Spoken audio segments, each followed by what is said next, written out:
Hi students, brilliant classes के YouTube channel में आपका स्वागत है। यदि मेरे चैनल में नया है तो चैनल को सब्सक्राइब जरूर करें और नोटिफिकेशन के लिए बेल आइकन को भी दबाएं। धन्यवाद। हाय स्टूडेंट्स, ब्रिलियंट क्लासेस के एनसीईआरटी सॉल्यूशन में फिर से एक बार आप लोगों का स्वागत है। इस वीडियो में हम लोग प्रश्नावली 14.2 का प्रश्न क्रमांक 6 को हल करेंगे। तो प्रश्न 6 को हल करने से पहले प्रश्न को पढ़ के समझ लेते हैं कि इसमें हमें क्या करना है। तो आइए प्रश्न को पढ़ना प्रारंभ करते हैं। एक विद्यार्थी ने एक सड़क के किसी स्थान से होकर जाती हुई कारों की संख्याएं नोट की और उन्हें नीचे दी गई सारणी के रूप में व्यक्त किया। नीचे जो आप सारणी देख रहे हैं इसी के रूप में क्या किया है, व्यक्त किया है। सारणी में दिया प्रत्येक प्रेक्षण 30 मिनट के अंतराल में उस स्थान से होकर जाने वाली कारों की संख्याओं से संबंधित है। अब आगे देखते हैं। ऐसे 100 अंतरालों पर प्रेक्षण लिए गए हैं। इन आगे देखिए, पढ़ लेते हैं। इन आंकड़ों का बहुलक ज्ञात कीजिए।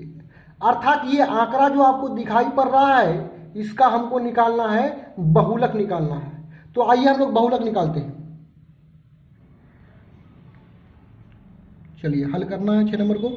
चलिए देखिए, एक बात याद रखिएगा कि एक बात हमेशा याद रखिएगा कि बहुलक निकालने से पहले हमें बहुलक वर्ग निकालना पड़ेगा। ये जो आप वर्ग देख रहे हैं 0 से 10, 10 से 20, इन वर्गों में से एक बहुलक वर्ग है। तो चलिए बहुलक वर्ग को निकालते हैं। तो बहुलक वर्ग को निकालने से पहले आपको पकड़ना पड़ेगा कि सबसे बड़ा बारंबारता क्या है।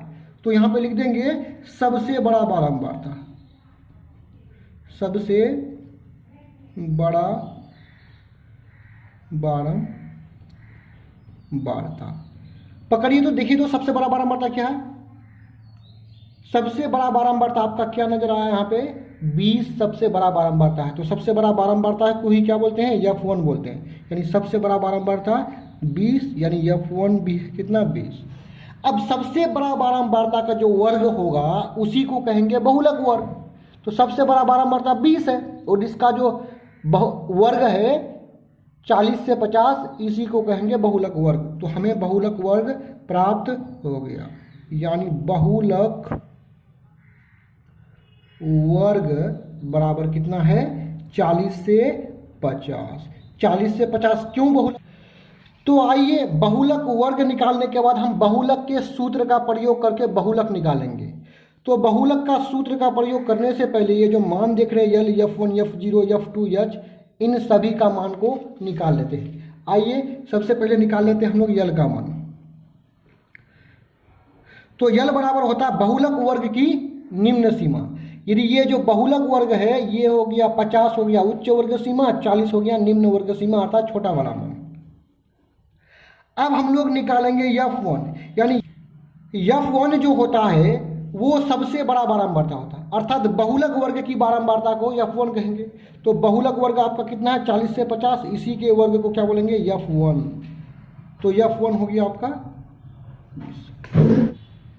तो सबसे बड़ा बारंबारता F1 हो गया। तो F1 जो ही आप निकाल लिए तो F1, क्योंकि यहाँ पे 1 है तो 1 से पहले 0 होता, तो उससे पहले वाले वर्ग को F0, और 1 के बाद 2 आता है तो उसके बाद वाला जो बारंबारता है उसको आप F2 मान लीजिएगा। तो चलिए इन मानों को यहाँ पे लिख देते हैं। F0 आ गया कितना, 12। उसी प्रकार F2 का मान निकला है 11, यहाँ पे लिख दिए। अब हमको निकालना है H का मान। तो चलिए H का मान निकालते हैं। H का मान निकालते हैं। देखो H बराबर होता है उच्च वर्ग सीमा माइनस निम्न वर्ग सीमा। यानी किसी भी वर्ग के बड़ा वाला मान में छोटा वाला मान को घटा दीजिए। तो हम लोग बहुलक वर्ग के ही बड़ा वाला मान में छोटा वाला मान को घटा देते हैं। यानी उच्च वर्ग सीमा माइनस निम्न वर्ग सीमा। घटाने पर हमको कितना, 50 से 40 गया तो 10 बचा।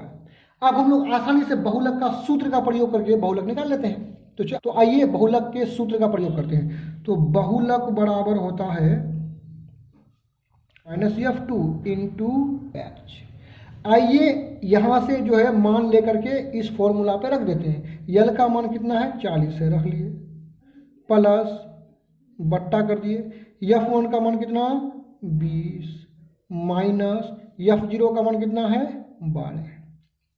अब नीचे आइए 2F1, तो 2 फॉर्मूला वाला है, इसको लिख लिए। F1 का मान फिर कितना 20 माइनस F0 का मान 12 माइनस F2 का मान कितना है 11 है, यहाँ पे लिख लिए, इंटू H का मान 10 प्राप्त होगा।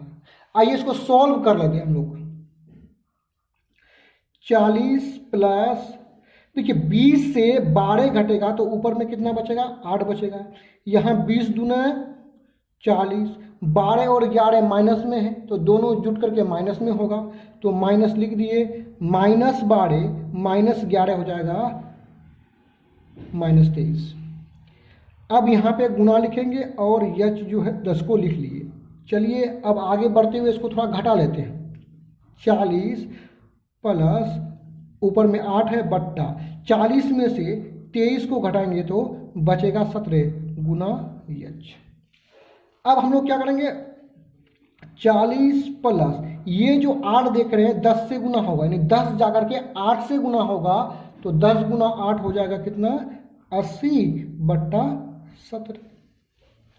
अब यदि हम लोग एलसीएम जानते हैं तो यहीं पे एलसीएम निकाल लेते हैं। आप तो आइए यहीं पे निकाल लेते हैं एलसीएम। ठीक है, नीचे में केवल 17 है, 40 के नीचे कुछ भी नहीं है, तो 17 का एलसीएम कितना होगा 17 ही होगा। अब 40 के नीचे कुछ भी नहीं है तो 17 जाकर के आपका 40 से क्या हो जाएगा गुना हो जाएगा, तो 40 गुना 17 हो जाएगा 680। बीच में क्या है प्लस है, 17 का भाड़ा पड़ोगे तो 17 एक कम 17 एक बार में 17 आता है, तो 1 से 80 को गुना करेंगे तो ऊपर में 80 होगा। चलिए ऊपर में जोड़ लेते हैं, 680 प्लस 80 हो जाएगा 760 और नीचे आपका क्या है 17 है, तो 17 से भाग लगा देते हैं। आइए यहाँ पे भाग लगा लेते हैं, कितना है 660 को 17 से भाग दीजिए, कितना बार होगा 17 चौके 68 1। अब यहाँ दशमलव रखेंगे, यहाँ पे आएगा 0। अब हम लोग चला लेते हैं 7 से चला लेते हैं, तो 7 से चलाने पर आ जाएगा कितना, तो 7 से चलाने पर कितना हो गया 119। अब इसको घटा लेते हैं, आप हम लोग का आंसर कितना प्राप्त हुआ 44। यदि इस तरह से और भी आप वीडियो देखना चाहते हैं तो हमारे चैनल के प्लेलिस्ट में जाकर के देख सकते हैं। यदि और डिटेल से बहुलक निकालने के लिए सीखना चाहते हैं तो इससे पहले जो हम उदाहरण 5 और इसी प्रश्न वाली का प्रश्न संख्या 1 को बनाए उसको जाकर के देख सकते हैं।